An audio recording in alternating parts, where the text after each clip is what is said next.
Solana looks dead. Meme coins rugged, transactions failed, volume collapsed from billions a day to almost nothing. To most people, it feels like the chain had its moment and missed it. But under the surface, something else is happening. While retail stepped away, institutions didn't. Real capital is flowing in. Core infrastructure is quietly maturing. And Solana might be setting up for one of the most overlooked and misunderstood trades of this entire cycle. My name is Danilo, and today we're diving into the Solana ETF catalyst, the rise of institutional staking, adoption trends you probably missed, and the risks that most people still ignore.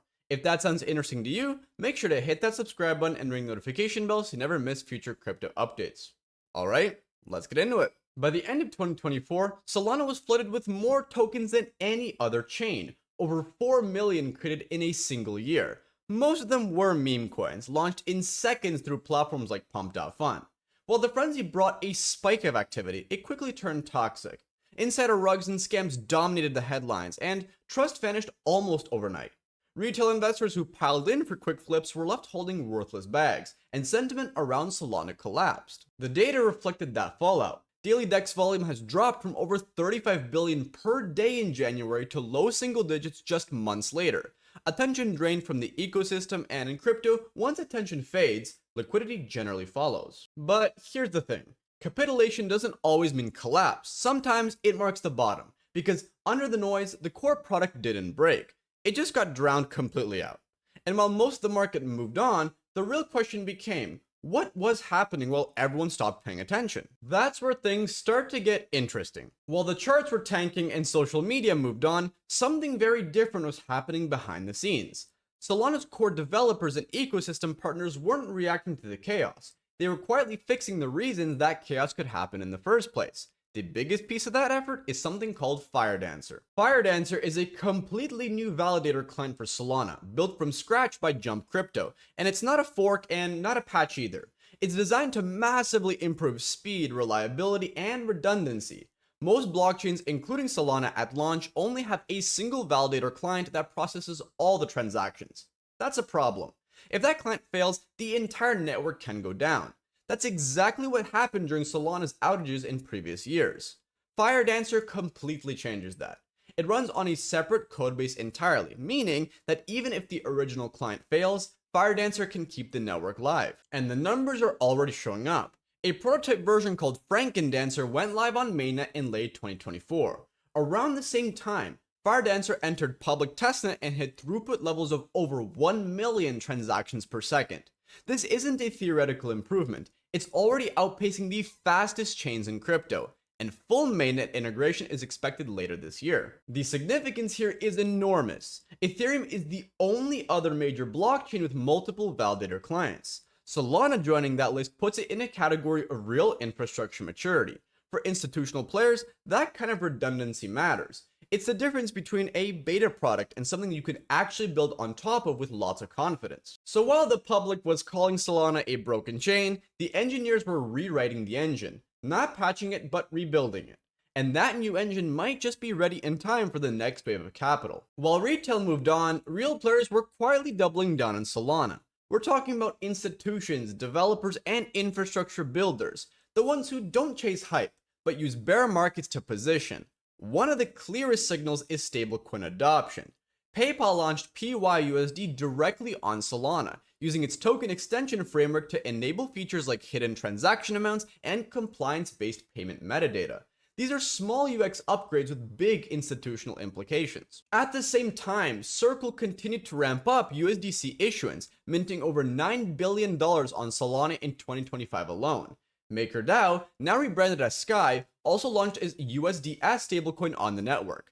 These aren't just simple experiments, they're billion-dollar moves onto Solana's stablecoin rails. Developer momentum tells a similar story. In 2024, Solana added more than 7,400 new developers, more than any other chain, including Ethereum.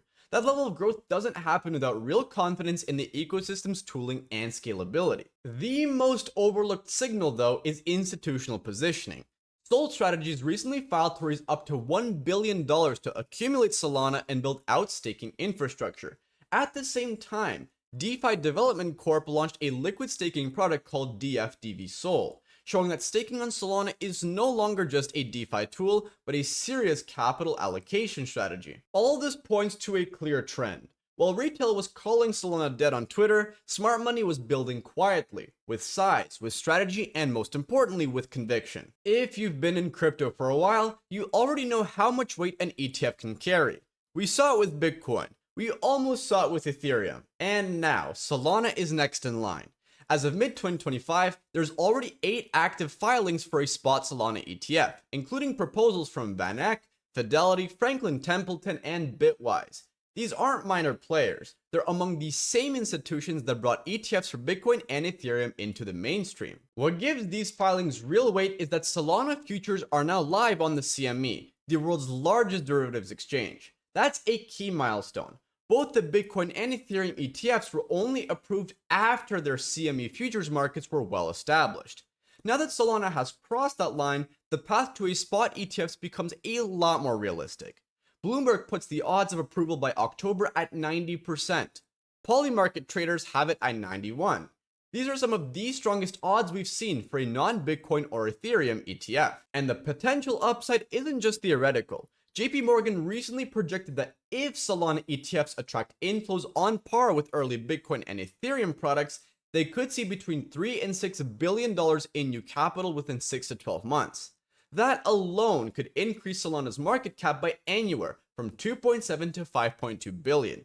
It's not a 10x moonshot on its own, but if you combine that with improving sentiment, institutional rotation, and rising staking activity, it starts to look like the kind of trade the market's currently massively underpricing. Of course, it's important to stay grounded. Ethereum's ETF did get approved, but it didn't launch with the same momentum as Bitcoin's.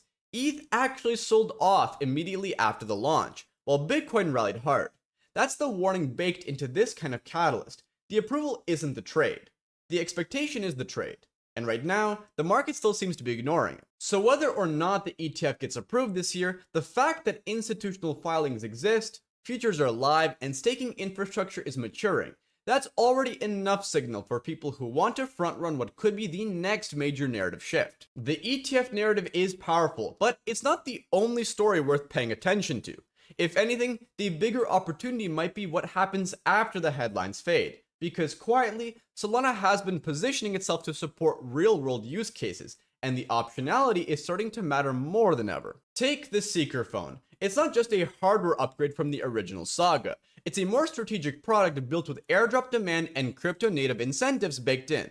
With over 145,000 pre-orders, the Seeker shows there's real appetite for mobile-first crypto experiences, especially if they come with token rewards, built-in wallets, and smoother onboarding. That's not just a marketing angle, it's a distribution model, and if that model works, Solana Mobile could end up controlling one of the most direct user funnels in all of crypto. Then there's DePIN, short for Decentralized Physical Infrastructure Networks. This includes projects like Helium, which runs decentralized wireless networks, and Render, which powers GPU compute marketplaces. Both are built on Solana. So is HiveMapper, a decentralized mapping protocol that rewards drivers for contributing real-time geographic data.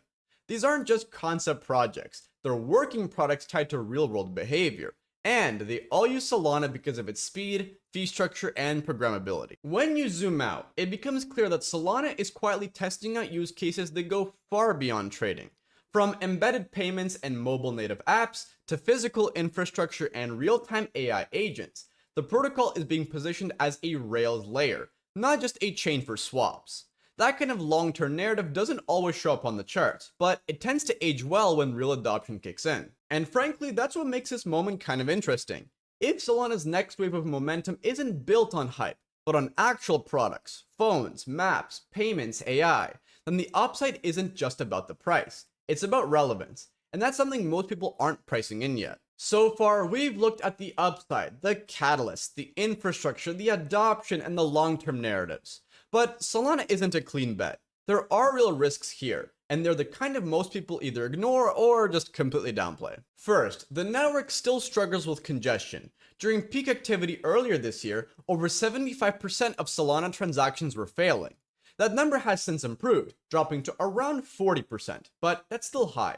To be fair, most of those failed transactions are from bots, not regular users. But But if you're building apps or trading at scale, that friction starts to matter. It creates uncertainty. And when the next wave of activity actually hits, if that infrastructure isn't ready, we could see similar bottlenecks all over again. Second, security remains a weak point. In 2025 alone, over 8,000 phishing incidents have been reported on Solana, with more than 1.1 million in user losses. That's not a smart contract exploit or protocol bug.